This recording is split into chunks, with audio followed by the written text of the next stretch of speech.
प्रकाशिक गुण या टिंडल प्रभाव। सबसे पहले टिंडल प्रभाव या प्रकाशिक गुण, कोलाइडल का ये प्रकाशिक गुण होता है, इसे कहा जाता है टिंडल प्रभाव। ये भी दोनों मोस्ट टॉपिक है, मैंने भी बताया था कि टिंडल प्रभाव क्या होता है। सबसे पहले अपन देखते हैं कि जो कोलाइडल होते हैं, इसके ऊपर जब सूर्य का प्रकाश आके गिरता है तो सूर्य के प्रकाश का प्रकीर्णन कर देते हैं। सूर्य के प्रकाश को क्या करते हैं, प्रकीर्णन कर देते हैं, चारों तरफ बिखेर देते हैं। इस परिघटना को कहा जाता है टिंडल प्रभाव। यानी जब कोलाइडल कणों पर सूर्य का प्रकाश आके गिरता है तब कोलाइडल सूर्य के प्रकाश का प्रकीर्णन कर देते हैं। प्रकीर्णन का होता है चारों तरफ बिखेर देते हैं। इस परिघटना को टिंडल प्रभाव कहते हैं। जैसे एक कोलाइडल का जैसे सूर्य का प्रकाश गिरता है तो चारों तरफ इसको बिखेर देते हैं। तो इस प्रक्रिया को कहते हैं टिंडल प्रभाव। उदाहरण के लिए अपने ये पूरा कमरा अंधेरा कर देते हैं। अंधेरे कमरे में जब थोड़ी सी झरोखे से या रोशनदान से प्रकाश आगे गिरता है तो पूरा का पूरा मार्ग चमकता है, तो वही एक प्रकार का टिंडल प्रभाव। यानी पूरे कमरा में अंधेरा कर दिया जाए, अंधेरा करने के बाद में किसी झरोखे से या किसी रोशनदान से जब सूर्य का प्रकाश आगे गिरता है तो पूरा का पूरा मार्ग चमकता हुआ दिखाई देता है, तो इसे अपने कहते हैं टिंडल प्रभाव। या फिर सिनेमा हॉल, दूसरा उदाहरण को लेते हैं सिनेमा हॉल। सिनेमा हॉल में पीछे यानी मशीन रहती है, वो जैसे पर्दे पर गिरते पूरा का पूरा मार्ग चमकता हुआ दिखाई देता है, तो इसे भी अपने कहते हैं टिंडल प्रभाव कहते हैं। इसका एक चित्र है, जैसे कोलाइड बीम है, इसको कहते हैं कोलाइड बीम। और किसी प्रकाश स्रोत से, ये प्रकाश स्रोत है, टॉर्च है या किसी प्रकार का प्रकाश है जो देता है। अब इस कोलाइड बीम में प्रकाश को गुजारते हैं। प्रकाश को गुजारने पर ये पूरा का पूरा यहाँ जितना विलीन होता है वो चमकता हुआ दिखाई देता है। क्यों दिखाई देता है? क्योंकि यहाँ पर जो कण होते हैं प्रकाश को ग्रहण करते हैं और उसका प्रकीर्णन कर देते हैं, बिखेर देते हैं। बिखरने के कारण पूरा का पूरा मार्ग चमकता है। एक कण नहीं बिखरता, जो भी कण आते हैं इसमें प्रकाश में, वो सारे कण क्या करते हैं, प्रकाश का प्रकीर्णन कर देते हैं, बिखेर देते हैं, जिसका पूरा पूरा मार्ग चमकता हुआ दिखाई देता है। चित्र इसके दो बनते हैं, चाहे ये बना सकते हो, चाहे इसमें बुक में दे रखा है वो बना सकते हो, ये आसान ये रहेगा। यानी टिंडल कोण त्रिभुज, जैसे सूर्य का प्रकाश त्रिभुज आकार में गिरवाते हैं, इसीलिए इसको टिंडल कोण कहते हैं। त्रिभुज आकार में तिरछा गिराते हैं, आगे छोटा बना देते हैं, इसीलिए इसको कहते हैं टिंडल कोण।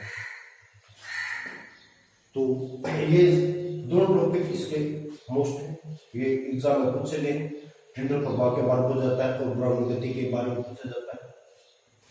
टिंडल प्रभाव मैंने अभी बताया था, मोस्ट टॉपिक दोनों दोबारा सुनो। ब्राउनिंग गति, जो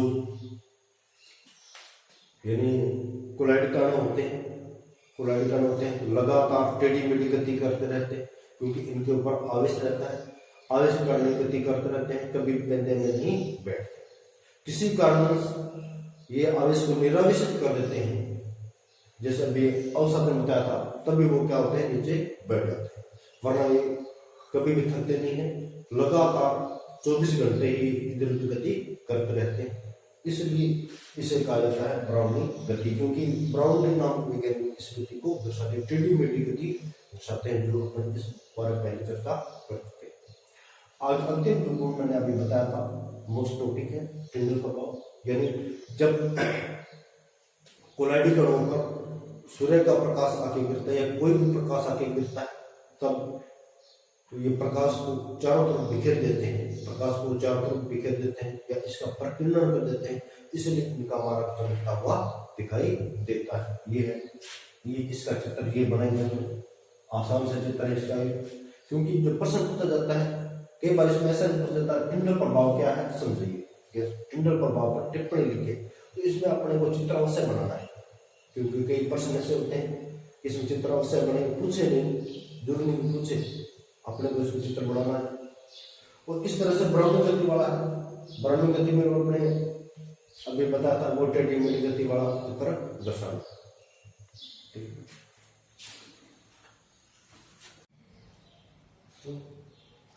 नमस्कार, ऑनलाइन क्लास में आपका स्वागत है। तो अपने साइंस का टॉपिक आगे बढ़ाते हैं। तो कोलाइड विलयन अपना टॉपिक चला था।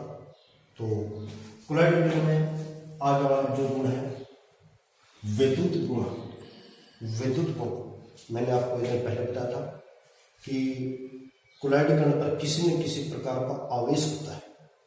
इस आवेश के कारण ये विद्युतीय गुण दर्शाते हैं, यानी इसके ऊपर प्लस या माइनस आवेश होता है, इसे कहते हैं विद्युतीय गुण। कोलाइड कणों पर किसी न किसी प्रकार का आवेश होता है। इस आवेश के कारण ये लगातार इधर उधर गति करते रहते हैं। यदि ये आवेश निरावेशित हो जाता है तब वो पेंदे में बैठ जाते हैं, परंतु ऐसा तब होता है किसी कारणवश, या तो लंबे समय तक पड़े रहने से या किसी न किसी अन्य विलयन मिलने से ये स्कंदित हो जाते हैं, अवसादन हो जाता है, या ये निरावेशित हो जाते हैं, नीचे बैठ जाते हैं। अब जब इनके ऊपर किसी एक प्रकार का आवेश होता है तो ये लगातार इधर उधर गति करते रहते हैं। जब दो कण पास में, तो उनमें प्रतिकर्षण होता है, समान आवेश के मध्य ये विपरीत हट जाते हैं, इसे लगातार गति करते रहते हैं और एक जगह झुंड भी नहीं बनाते। क्यों? क्योंकि इन पर किसी न किसी प्रकार का आवेश होता है। तो अपने विद्युतीय गुण में अपने क्या कह सकते हैं कि कोलाइड कणों पर किसी न किसी प्रकार का आवेश होता है। इस आवेश के कारण ये लगातार इधर उधर गति करते रहते हैं, इसे विद्युतीय गुण कहा जाता है।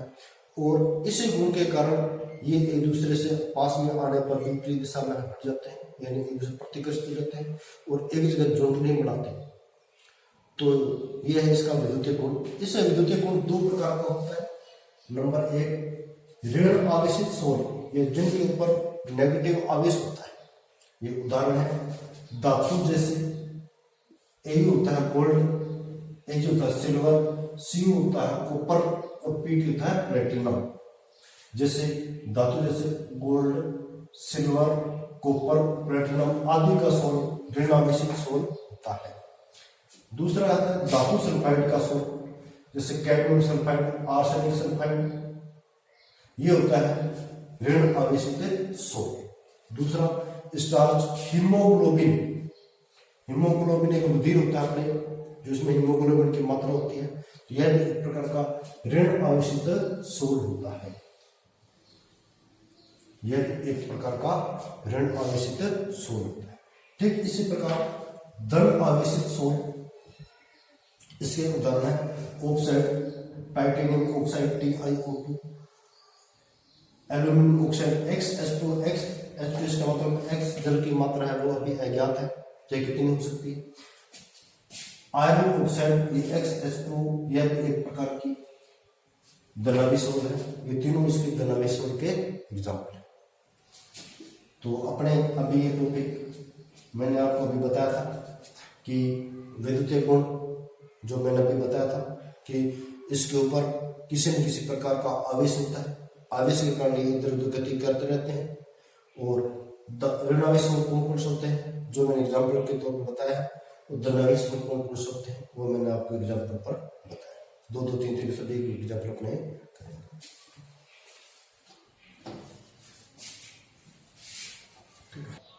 ठीक, आगे के टॉपिक लेते हैं हमें आवेश की उत्पत्ति के कारण, यानी कोलाइड कणों पर आवेश आता है और आवेश किस तरह से आता है, तो कैसे इसकी उत्पत्ति होती है, इसके अपने कारणों की चर्चा करें। तो आवेश की उत्पत्ति का सबसे पहला कारण है नंबर 1 घर्षण विद्युतीकरण। घर्षण विद्युतीकरण, घर्षण विद्युतीकरण, इसमें अपने क्या बताएंगे, जो दो कण होते हैं एक दूसरे से टकराते रहते हैं, घर्षण होता रहता है, जिसके कारण इसके ऊपर आवेश आता है। यह वैज्ञानिकों का मानना है। यानी पहले अपने बताया था विद्युतीय गुण, क्योंकि कोलाइड कणों पर हमेशा आवेश होता है। आवेश किस तरह से उत्पन्न होता है, उसके कारण सबसे पहला कारण है नंबर 1 घर्षण विद्युतीकरण। घर्षण विद्युतीकरण क्या होता है कि दो कण होते हैं एक दूसरे टकराते हैं, टकराने पर इनके मध्य घर्षण उत्पन्न हो जाता है। घर्षण होने के कारण उनके ऊपर किसी न किसी प्रकार का आवेश आ जाता है। यानी जब दो वस्तुओं के मध्य घर्षण होता है तो हमेशा आवेश उत्पन्न होता है। पहला कारण तो ये है। दूसरा कारण है पृष्ठीय अणु के विघटन के कारण। पृष्ठीय अणु यानी सतह के अणु के विघटन के कारण सतह के अणु टूट जाते हैं, उसके कारण विद्युत आवेश आता है। कौन सा गुण है दूसरा? पृष्ठीय अणु के विघटन के कारण। पृष्ठीय अणु के विघटन के कारण यानी जो सतह के अणु होते हैं वो विघटित हो जाते हैं, विघटित हो जाने पर आवेश आ जाता है। इसका एग्जाम्पल है साबुन। ये साबुन का सूत्र है C17H35COONA।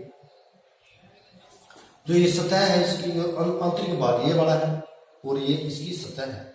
जब इसी सतह पर किसी का विघटन हो जाता है, यहाँ पर अपने विघटन लिख सकते हैं, विघटन हो जाता है, विघटन होने पर यहाँ से टूट जाता है तो इसके ऊपर ये ऋण आवेश और इसके ऊपर क्या जाता है धन आवेश। यानी पृष्ठीय अणु के, जो पृष्ठीय अणु कहते हैं सतह के अणु के टूटने के कारण इनके ऊपर हमेशा आवेश आ जाता है, धन आवेश आ जाता है, दूसरा ऋण आवेश आ जाता है। तो ये इस क्लोराइड अणु के ऊपर धन आवेश आ जाएगा और इस क्लोराइड अणु के ऊपर ऋण आवेश आ जाएगा, दूसरा मुख्य कारण। तीसरा है आयनों का वर्णात्मक अधिशोषण। आयनों का वर्णात्मक अधिशोषण। वर्णात्मक का अर्थ होता है मुख्य अधिशोषण यानी विशेष अणु का ही अधिशोषण। इसके एग्जांपल के लिए अपन लेते हैं आयरन हाइड्रोक्साइड FeOH3। तो इसमें AlFe3 को जब मिलाते हैं तब इसकी सतह पर क्लोराइड अणु का अधिशोषण हो जाता है। क्लोराइड अणु का क्या हो जाता है अधिशोषण हो जाता है, इसके ऊपर +3 आवेश अधिशोषण हो जाता है। अब देखो कैसे, जैसे FeOH3 है हीलियम है, जब इसका विघटन रहेगा, इसका विघटन हो जाएगा तो इसकी सतह पर Fe+3 आयन आ जाएंगे। कौन से आयन आ जाएंगे? Fe+3 ion. और क्लोराइड आयन इसकी सतह पर चारों ओर से क्या हो जाते हैं अधिशोषित हो जाते हैं। क्लोराइड आयन इसके चारों ओर क्या हो जाते हैं अधिशोषित हो जाते हैं। यह इसका तीसरा मुख्य कारण है।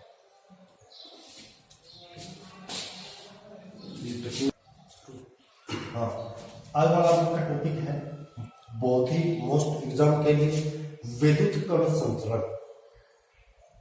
विद्युत कण संचरण, विद्युत कण किस तरह संचरण करता है वो इसके बारे में चर्चा करते हैं। विद्युत कण संचरण उसे कहते हैं जब कोलाइड विलीन को किसी विद्युत के संपर्क में लाया जाता है तब ये कोलाइड कण एक दूसरे के विपरीत आवेश एक दूसरे के बीच में ये गति करते रहते हैं, तो इसे कहते हैं विद्युत कण संचरण। क्या परिभाषा है? जब कोलाइड कणों को किसी विद्युत आवेश के संपर्क में लाया जाता है तो विपरीत आवेश की तरफ गति करते रहते हैं, तो इसे कहते हैं विद्युत कण संचरण। उदाहरण के लिए इसे U आकार की कांच की नली में धन आवेश और ऋण आवेश दोनों को भरते हैं। धन आवेश और ऋण आवेश दोनों को भरते हैं।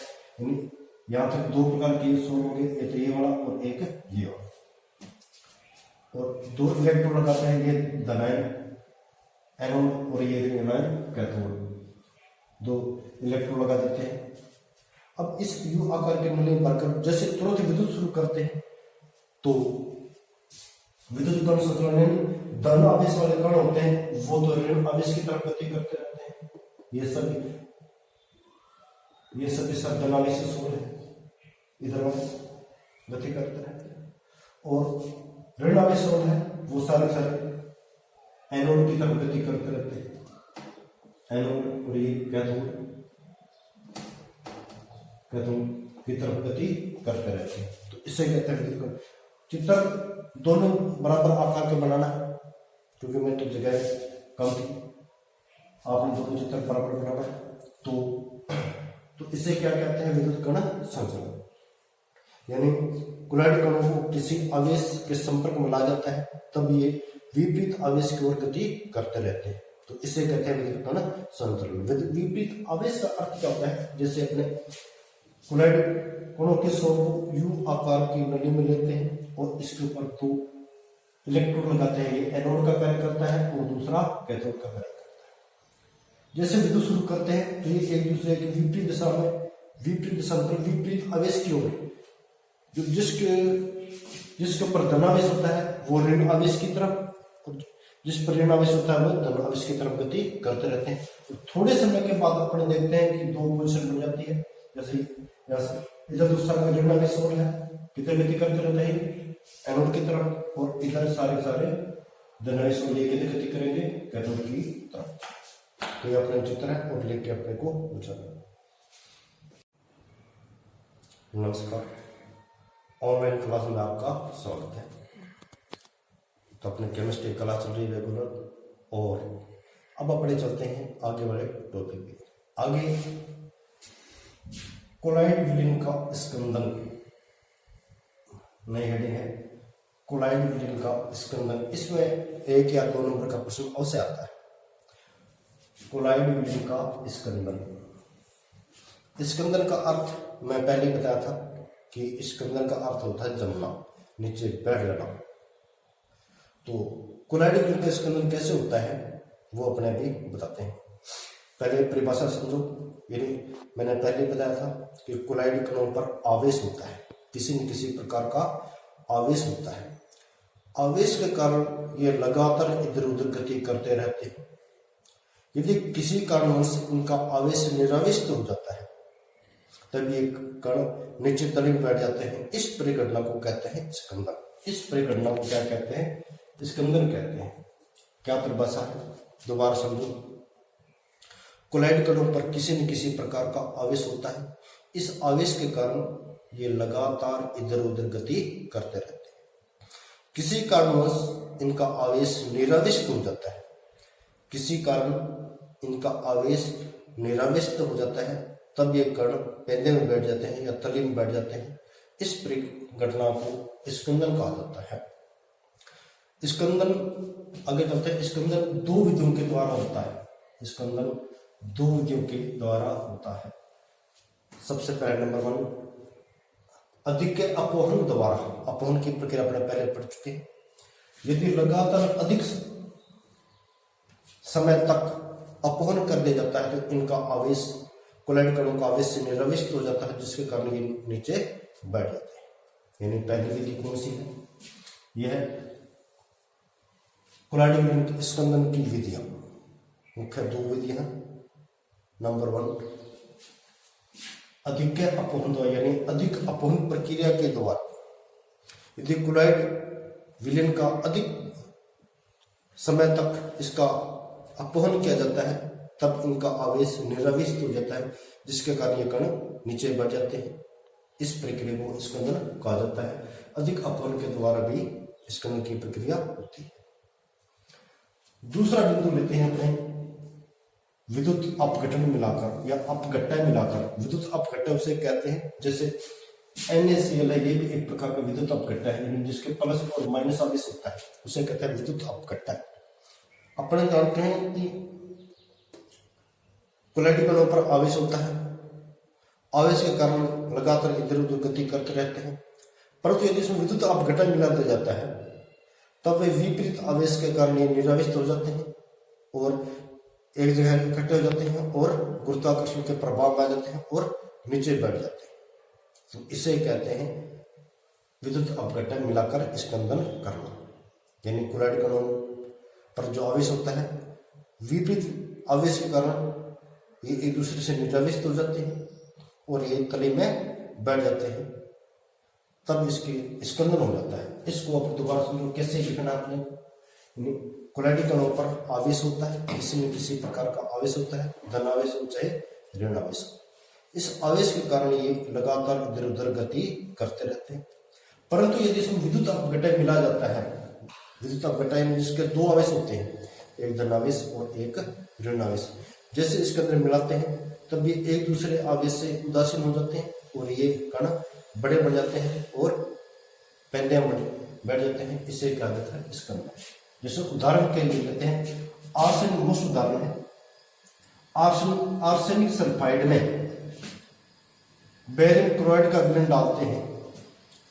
आर्सेनिक सल्फाइड में बेरियम क्लोराइड का विलयन डालने पर इन कणों का स्कंदन हो जाता है, क्योंकि इसके ऊपर धनावेश और इसके ऊपर ऋणावेश रहता है। आर्सेनिक पर धनावेश और सल्फाइड पर ऋणावेश।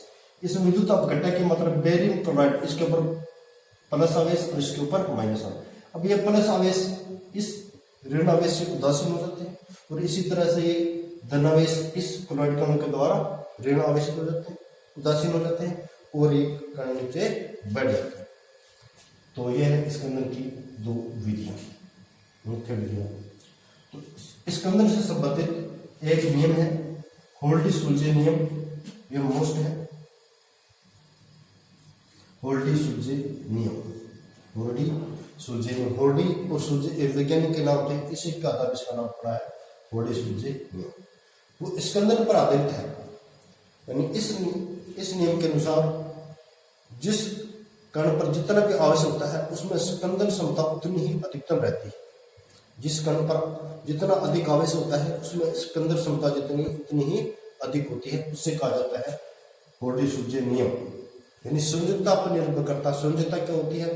तत्व के ऊपर आवेश। जितना अधिक मात्रा में आवेश होता है उतनी स्कंदन क्षमता उतनी ही अधिकतम रहती है, उसे कहा जाता है होल्डी-सुलजे नियम। जैसे एग्जाम्पल के लिए अपन लेते हैं धन आवेशित कणों को स्कंदन शक्ति, धन आवेशित कणों को कौन सा अधिकतम करेगा? तो ये धनावेशित कण है, माना कि इस पर स्कंदन क्षमता किसकी अधिकतम है? क्योंकि इस पर माइनस ऋण आवेश है 4, इसके ऊपर -3, इसके ऊपर -2, इसके ऊपर -1। तो इसमें स्कंदन क्षमता किसकी सबसे अधिकतम है? धन आवेशित कणों को सबसे एफिशिएंसी -4 की है, क्योंकि इसके ऊपर आवेश कितना है? -4 है। और उसके बाद किसकी है? -3। उसके बाद किसकी है? -2 की। इसके बाद किसके सबसे कम? -2 की।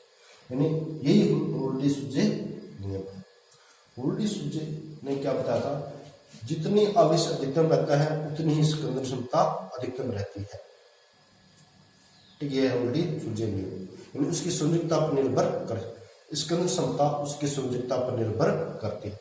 जैसे 1, 2, 3, 4 है, तो सबसे अधिकतम धनावेशित, माना कि धनावेशित कण है, उसको सबसे अधिक स्कंदन कौन करेगा? प्रथम वाला करेगा। क्यों करेगा? क्योंकि इसके ऊपर -4 है। उसके बाद कौन करेगा? -3। उसके बाद कौन करेगा? -2। इसके बाद कौन करेगा? -1। इसी तरह से ऋण आवेशित कणों को स्कंदन कौन अधिक करेगा? ऋण, ये SN3 है, +4 है, इसके ऊपर आवेश, ये एल्यूमिनियम +3 है, इसके ऊपर Da+2 है, इसके ऊपर Na+1 है। तो स्कंदन ऋण आवेशित कणों को कौन अधिक करेगा? टिन करेगा, क्योंकि इसके ऊपर कौन सा आवेश है? +4। इसके ऊपर कौन सा आवेश है? एल्यूमिनियम पर -3, बेरियम पर कौन सा? +2, इसके ऊपर कौन सा है? Na+1। तो ये है होल्डी-सुलजे नियम। ये हमेशा एग्जाम में पूछा जाता है। प्रश्न कैसे पूछा जाता है? होल्डी-सुलजे नियम क्या है, इसकी परिभाषा बताओगे और इसका एक एक एग्जाम्पल दो। अब लेते हैं कोलाइडिक कणों का रक्षण। कोलाइडिक कणों का रक्षण का अर्थ है कोलाइडिक कणों की सुरक्षा। यानी लंबे समय तक जब कोलाइड विलयन को रखा जाता है तो इनका आवेश निरावेशित हो जाता है और ये नीचे बैठ जाते हैं, तब वो विलयन को काम का नहीं रहता है। अब इसमें एक ऐसा विलयन मिलाते हैं, जब उस विलयन को लंबे समय तक रखते हैं तब वह विलयन आवेश से निरावेशित नहीं होता, आवेशित बना रहता है, तो उसे कहते हैं कोलाइडिक कणों का रक्षण कार्य। दोबारा से कोलाइडिक कणों का रक्षण होता क्या है? यानी लंबे समय तक कोलाइडिक विलयन को रखते हैं, तब कोलाइडिक कणों पर आवेश निरावेशित हो जाता है और ये कण नीचे बढ़ जाते हैं, तब ये कोलाइडिक विलयन नहीं रहता। अब उसकी सुरक्षा करने के लिए एक उसमें ऐसा पदार्थ मिलाते हैं, तब कोलाइडिक कणों का आवेश निरावेशित नहीं होता और विलयन लंबे समय तक पड़ा रहता है, उसे कहा जाता है कोलाइडिक कणों का रक्षण। उदाहरण के लिए इंडियन शाही में बबूल का गोंद मिला जाता है। उदाहरण के लिए मोस्ट टॉपिक है, प्रश्न पूछा जाता है इंडियन शाही में बबूल का गोंद क्यों मिलाते हैं? क्योंकि इंडियन शाही को लंबे समय तक रखने पर जो कोलाइडिक कण होता है वो अब निरावेशित हो जाता है और पेंदे में बढ़ जाता है, वो शाही काम में नहीं लग सकता। पर जिसमें बबूल का गोंद मिलाते हैं, बबूल का गोंद मिलाने पर वो लंबे समय तक कार्य करता रहता है। कैसे कार्य करता रहता है? माना कि एक कण है, इंडियन साई का कोलाइड कण है। जैसे बबूल का गोंद मिलाते हैं तो इसके ऊपर पतली फिल्म बन जाती है, पतली परत बन जाती है, इसके ऊपर पतली परत बन जाती है। इस परत के कारण ये निरावेशित नहीं होते, इस परत के कारण ये या इस फिल्म के कारण ये निरावेशित नहीं होते और लंबे समय तक पड़े रहते हैं, इसलिए इसमें बबूल का गोंद मिलाया जाता है। यानी कोलाइड कणों का रक्षण क्या है, यानी कोलाइड विलयन को लंबे समय तक जब रखा जाता है तब कोलाइड कणों पर आवेश निरावेशित हो जाता है और ये नीचे बैठ जाते हैं। अब विलयन काम का नहीं रहता है। अब इसकी सुरक्षा करने के लिए आवेश निरावेश को से बचने के लिए इसमें एक ऐसा पदार्थ मिलाते हैं जो कोलाइड कणों पर थोड़ी पतली सी परत बन जाती है, वो आवेश सुरक्षित रहता है। जैसे उदाहरण के लिए इंडियन साई में बबूल का गोंद मिलाया जाता है। क्यों मिलाते हैं? क्योंकि इंडियन साई के कणों के चारों ओर बबूल का गोंद एक फिल्म बना लेता है, परत बना लेता है, जिससे इंडियन साई का आवेश निरावेशित नहीं हो सकता और लंबे समय तक पड़ा रहता है। ये है कोलाइड कणों का रक्षण। अगला टॉपिक होता है, एक नंबर की परिभाषा पूछी जाती है, गोल्ड संख्या सवर्ण संख्या, गोल्ड संख्या या सवर्ण संख्या एक नंबर की परिभाषा पूछी जाती है और इसके एग्जाम्पल अपने याद करना। क्या है परिभाषा की? रक्सी कोलाइड की मिलीग्रामों में मात्रा जो 10 मिलीलीटर गोल्ड हाइड्रोसोल के स्कंदन को 10% NaCl के 1 ml विलयन को मिलाने में आवश्यक हो गोल्ड संख्या कहलाती है। इसकी परिभाषा है और इसके एग्जाम्पल है। जैसे ये आंकड़े अपने को याद ध्यान में रखने हैं। जैसे आलू के स्टार्च की गोल्ड संख्या कितनी है पूछा जाता है एग्जाम में, तो अपने 20.0 से 25.0 तक, 20.0 से 25.0 तक। इस तरह अरबी गोंद की गोल्ड संख्या 0.15 से 0.25, जिलेटिन पदार्थ की गोल्ड संख्या 0.005 से 0.002, इस कैसेट की 0.01 से 0.02 तक होती है। ये इसकी गोल्ड संख्या होती है, या गोल्ड नंबर कहा जाता है इसको। गोल्ड संख्या या सवर्ण संख्या या गोल्ड नंबर या सवर्ण नंबर कहा जाता है। ये अपने को आंकड़े ध्यान में रखने हैं, उसके एग्जाम में पूछा जा सकता है। ये कोलाइड कणों से संबंधित